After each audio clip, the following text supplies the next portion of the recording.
final mission in the Japanese sky set off a mighty mushroom roar.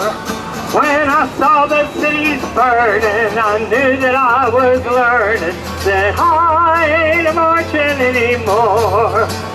I was sent to the Middle East in 2003. The president said Iraqis would be free. When I got there, I realized I'd been told a pack of lies, but I ain't marching anymore.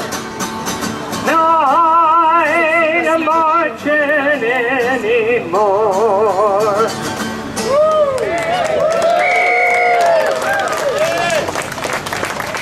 I'm proud to say that I remember that song from the 60s, back when I was a draft dodger, which is why I'm especially honored to introduce the next speaker, because I was part of SDS at Temple University where I went to school, and I'm proud of my involvement in SDS. But our next speaker did a hell of a lot more than I did. He's Daniel Ellsberg, former military strategist who helped strengthen public opposition to the Vietnam War in 1971 by leaking secret documents known as the Pentagon Papers in the New York Times. Yeah! The documents contained evidence that the U.S. government had misled the public, imagine that, regarding U.S. involvement in the war. Well, that's never happened before. Daniel Ellsberg! Thank you all for being here. Can you hear me? Because I wasn't Bradley Manning in 1964 or 65 when I had access to documents, top secret documents that could have been put out at that time, and I think would have made it impossible to escalate the war. So I have a heavy burden on my shoulders. It took me 5 years, including 2 years in Vietnam, to realize that I should do what Bradley Manning did, and at that point I didn't have what he had, which was current documents to put out, so I admire him tremendously for putting out documents that can show ongoing war crimes, as by this very President, Barack Obama, the torture that he showed that we were handing people over to Iraqis to be tortured.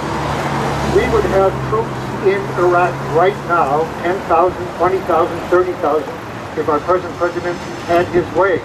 But thanks to what Bradley Manning gave to WikiLeaks, he showed in those tables that there were atrocities by American soldiers that we had denied and covered up. And that made it impossible for Maliki in Iraq to give us immunity from prosecution by Iraqis for atrocities by American soldiers. And Obama could not afford to send American troops over there to commit atrocities or to kill people without immunity from the Iraqis. So he had no choice but to pull them all out. Now there are people who say we wish they were still there. I am not one of those. So that's one of the things I give Bradley Manning credit for, and I'm very proud to be identified with him. Incidentally, people think that I'm regarded as okay now as a foil against Bradley Manning, the bad guy. I don't see that in any respect. President and the Vice President, Nixon and his Vice President, who was later pushed out for extortion, both called me a traitor. It's no more fun then than it is for Bradley Manning, for me to hear that, for a patriot to hear that then or not. I'm very delighted to hear that song by Phil Oakes, because I spent an evening with Phil Oakes. We were both on the road together in our paths crossed not long before he died. And he said, Dan, I've got to show you my latest song here. It's a single, and it's going to be on AM. It's going to be on AM. I don't know when I've been on AM for a long time. This is going to be a hit on AM. And he had put on a very popular song on the other side of what was then a 45 RPG, if you ever heard of such a thing. But his song had the chorus, so here's to the country you've torn out the heart of. Richard Nixon, find another country to be part of. Very stirring song. Totally made it. Well, we're here today because a big mistake was made by the board of directors of Gay Pride. They're talking about a mistake made by one of the most honorable things that the Gay Pride people have probably done for a long time. Bradley Manning. But her comment is, this is Lisa Williams, We all await the decision of that system on Bradley Manning.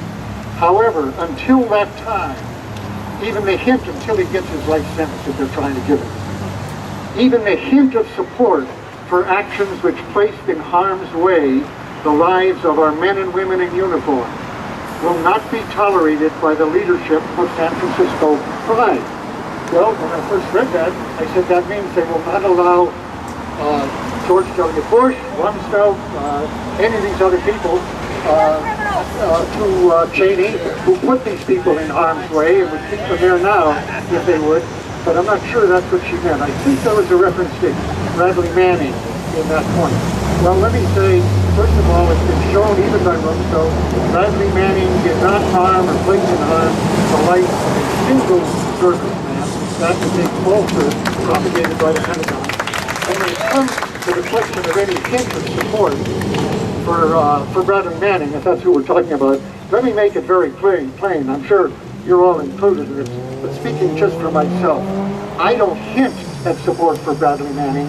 I couldn't be louder and more than my support for Bradley Manning. There will be no secret of that at the Gay Pride Parade.